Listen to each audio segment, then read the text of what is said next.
Good morning, everyone. Today we'll do the last essay in this particular module one, which speaks about diasporic identities. The last lesson, I would say, because I think we did three poems, and this is an essay. We did postcard from Kashmir. We did at the Lahore Kadai, and we also did Indian movie New Jersey. And the last lesson in this particular module is titled Mother Tongue. It's by Amy Tan, and this is an essay. So when we speak about Amy Tan, we understand that she is a Chinese American writer and a novelist who was actually born in California, in America. She grew up in Northern California, but she moved to Europe, particularly in Switzerland, with her mother and her younger brothers after her older brother and father died in California. But later on, she returned to the United States and she did her collegiate education, or she went to college in America. Basically, she is a Chinese, but her parents moved to America and she was born there. So she is a Chinese American writer.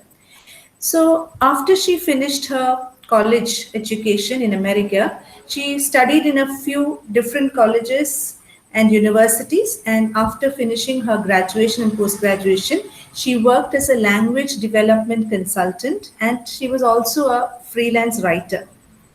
In 1985, she wrote a story titled Rules of the Game.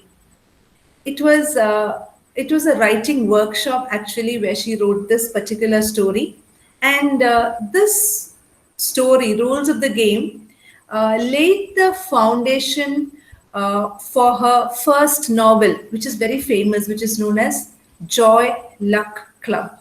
JOYLUCKCLUB. The Joy Luck Club. And this book, this novel, The Joy Luck Club, was published in 1989. She wrote Rules of the Game in 1985. And this novel was published in 1989.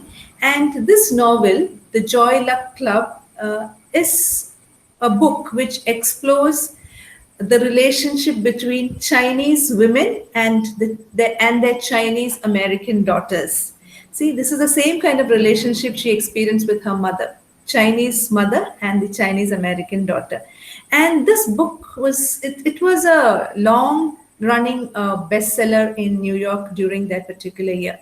And this particular book received numerous awards. She also won the very famous Los Angeles Times Book Award for this particular novel. This book, The Joy Luck Club, has been translated into 25 languages, including Chinese.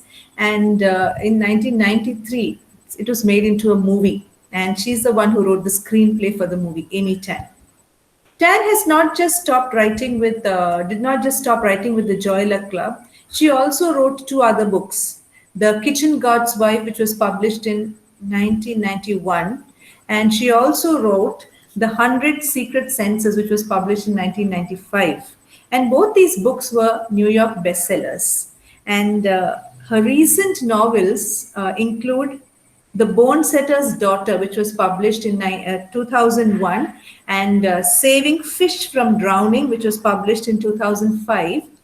Valley of Amazement, published in 2013. Tan has also written two children's books. One is Moon Lady, which was published in 1992, and Sagwa, the Chinese Siamese Cat, which was published in 1994. So these are some of the works that have been written by Amy Tan, and she is a Chinese American writer. Now, the particular essay that has been prescribed for you is titled Mother Tongue.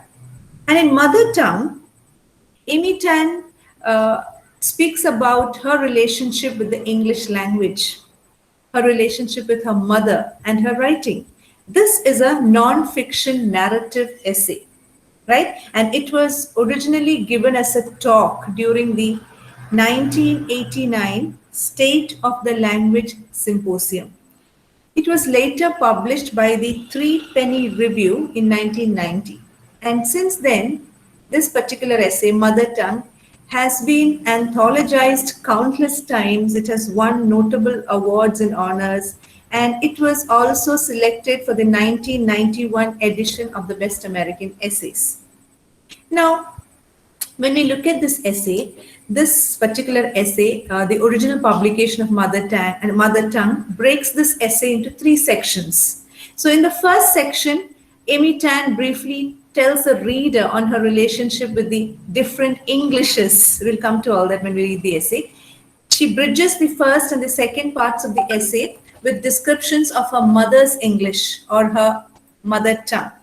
And in the second section, it's very interesting when you read the second section, she describes the impact her mother's language had on her.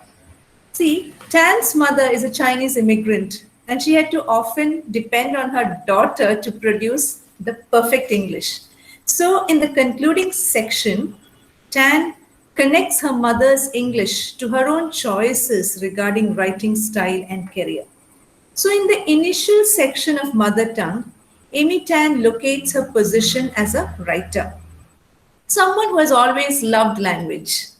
So she describes the multiple Englishes that she uses. Englishes is not a correct word. I'm just using it in this context. That's why I put it in quotes. So she describes the multiple Englishes that she uses. It could be the formal academic language to the English that she uses with her mother to the English that she uses at home with her husband.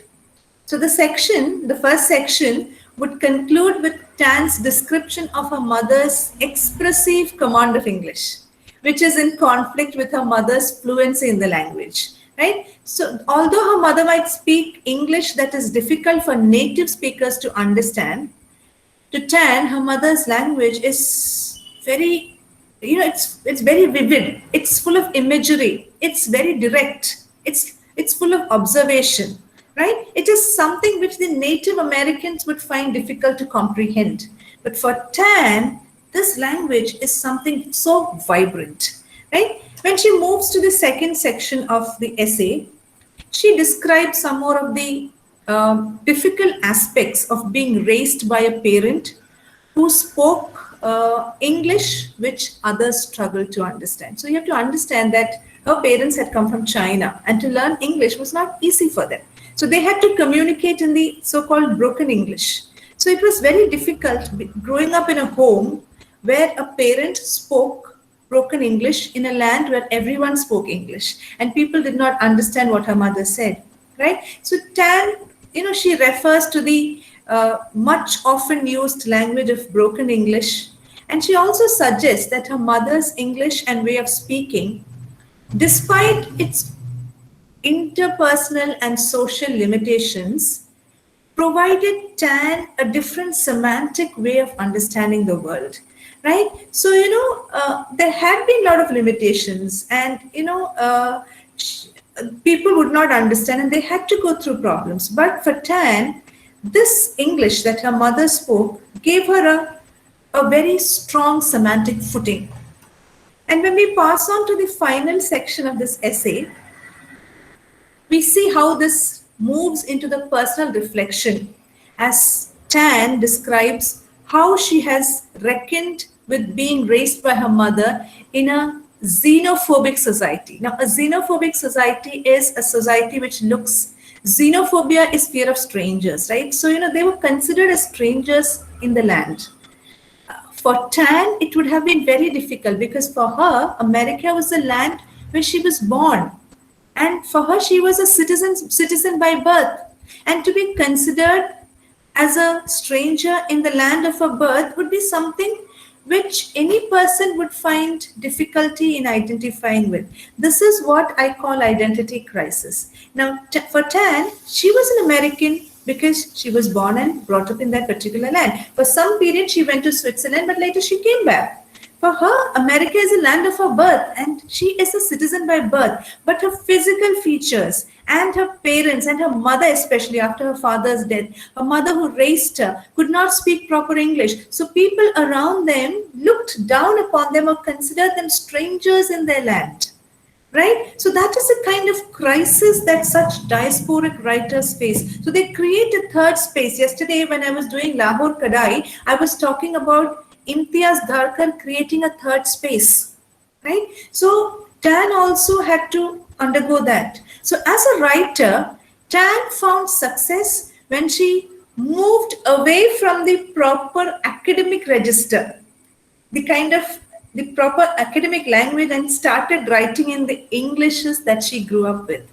So when we look at the conclusion of this essay, we understand that this essay concludes with Tan's mother's opinion about Tan's most famous novel, The Joy Luck Club, in which Tan attempted to write in this fashion.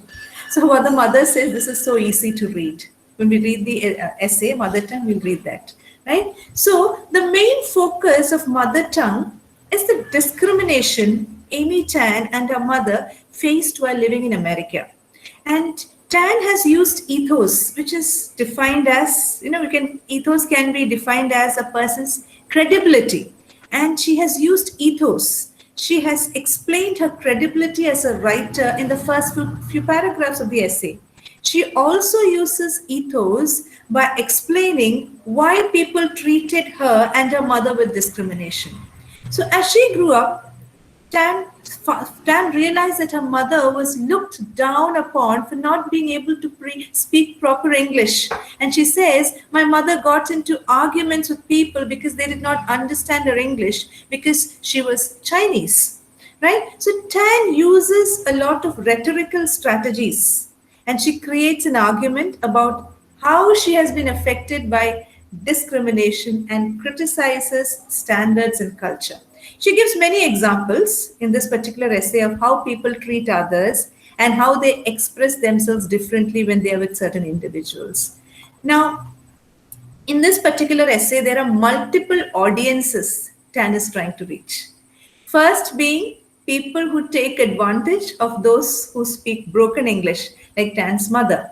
Now, telling these people how it feels not to know a language and understand what it's like to deal with these problems daily. This is what she's trying to tell them. It is, see, we don't understand this language. I mean, we can't speak this language the way you speak it, because we don't understand it the way you understand it. And we need to deal with these problems on a daily basis. So she's trying to tell these people, right? How do we feel? Another audience that she targets could be for the immigrants who struggle with language and social interactions. And finally, there could be a possible audience, right? The language barriers among families that develop when learning multiple languages, right? So the language barriers could develop among families when they try to learn so many different languages. So Tan, when you read this essay, we understand that Tan interacted with important people in place of her mother often, and she gives a lot of examples. One example she gives is she used to have people call her on the phone and pretend that she was her mother. So, she would pretend to be her mother and she would speak proper English. And her mother would also go on to tell her what to say, So, we'll go into the essay in detail, that time we'll look at all this. So Tan uses logic to describe the main reason why she wanted to pretend to be her mother, because she wanted to gain respect for her mother, because she believed that her mother deserved that respect.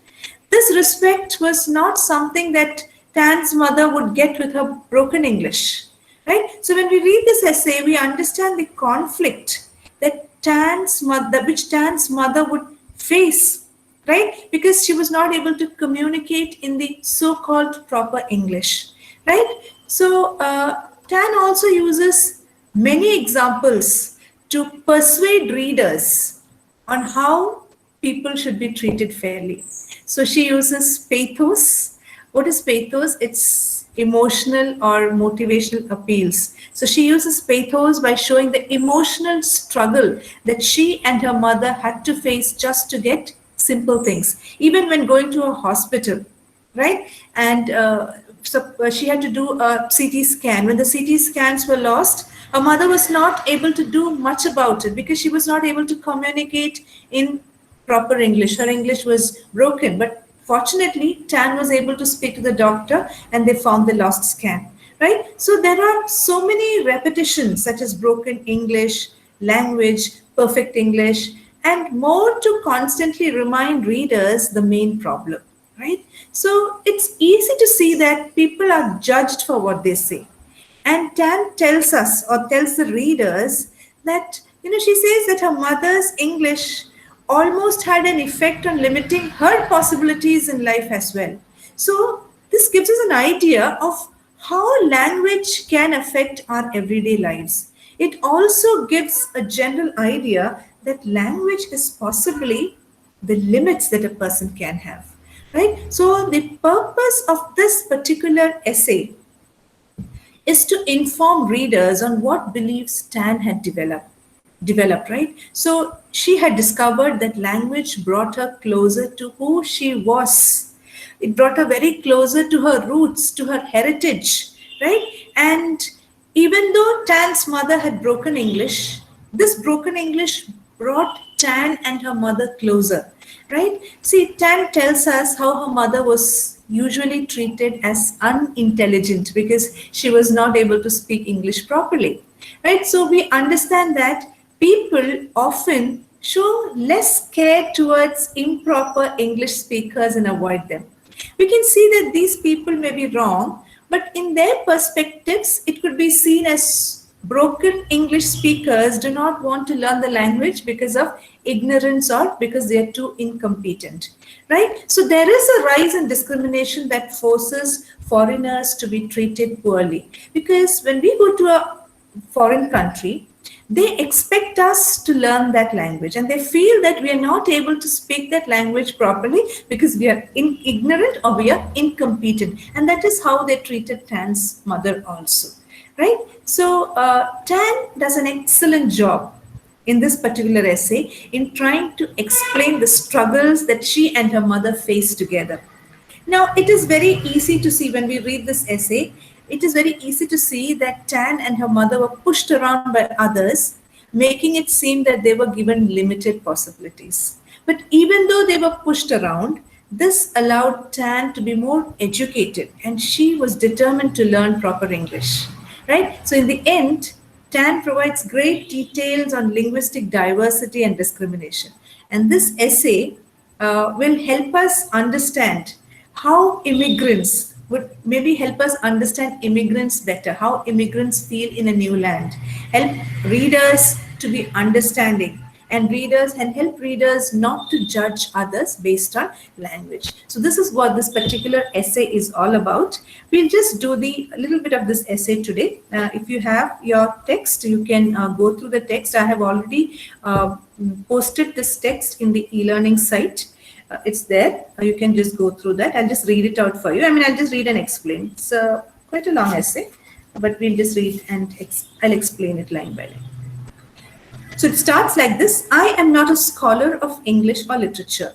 I cannot give you much more than personal opinions on the English language and its variations in this country or others. Right? So the essay begins with Tan acknowledging that as a writer, she is not a scholar of English or literature. Right? So she says she cannot give us much more than personal opinions on the English language and its variation in this country or others. So she cannot give a lot of opinions other than her own personal opinions about the English language because she's not a scholar of English or English literature. I am a writer, and by that definition, I am someone who has always loved language. I am fascinated by language in daily life. I spend a great deal of my time thinking about the power of language, the way it can evoke an emotion, a visual image, a complex idea, or a simple truth. Language is the tool of my trade, and I use them all the Englishes I grew up with.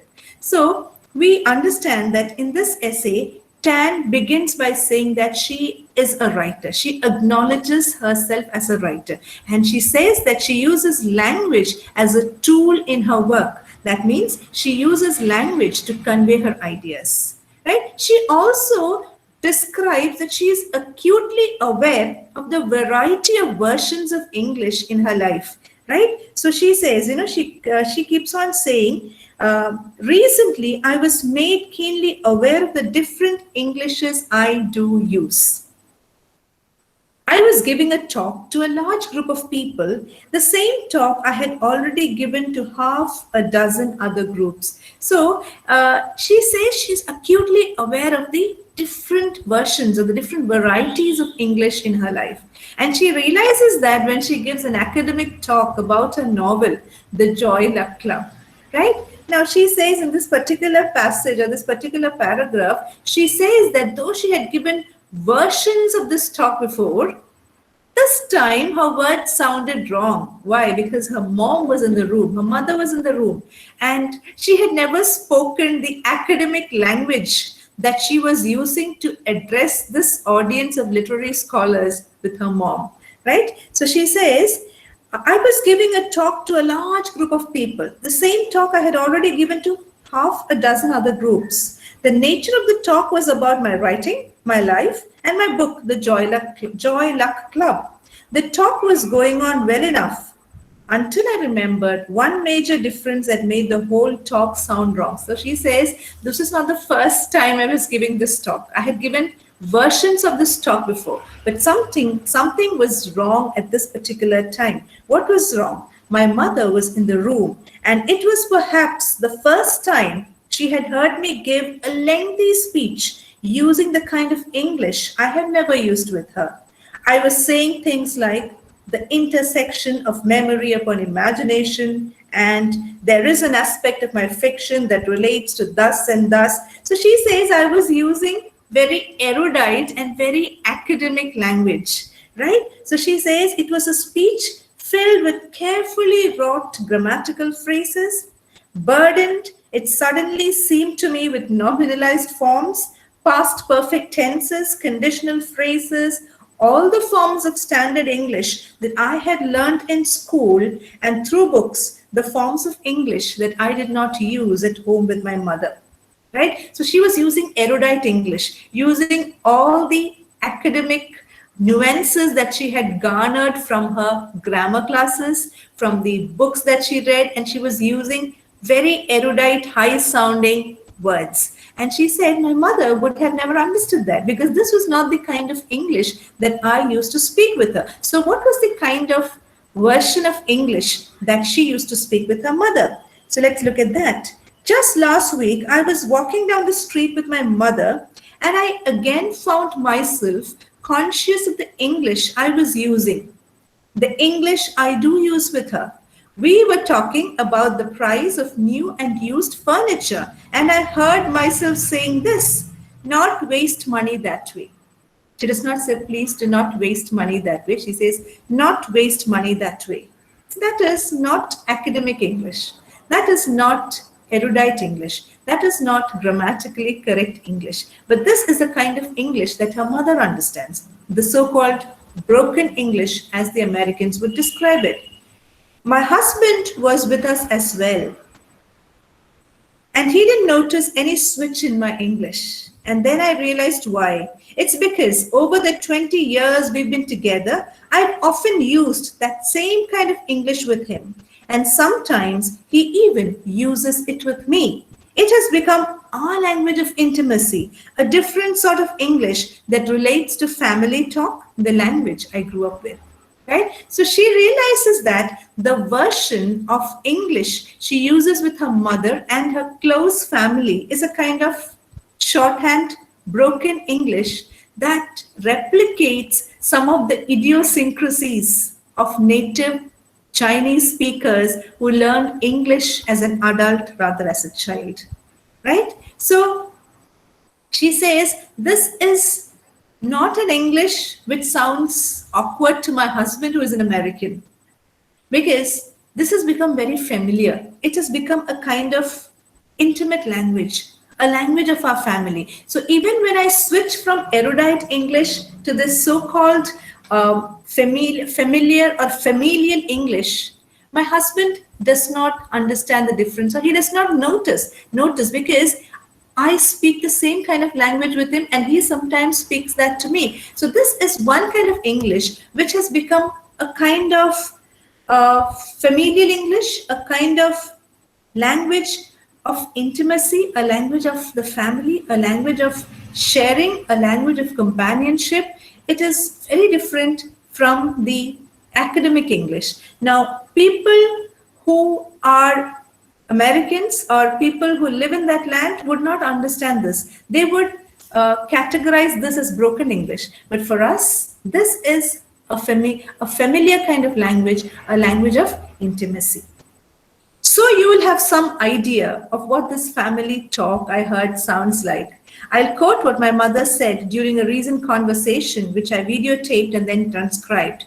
During this conversation, my mother was talking about a political gangster in Shanghai who had the same last name as her family's, Du, and how the gangster in his early years wanted to be adopted by her family, which was rich by comparison.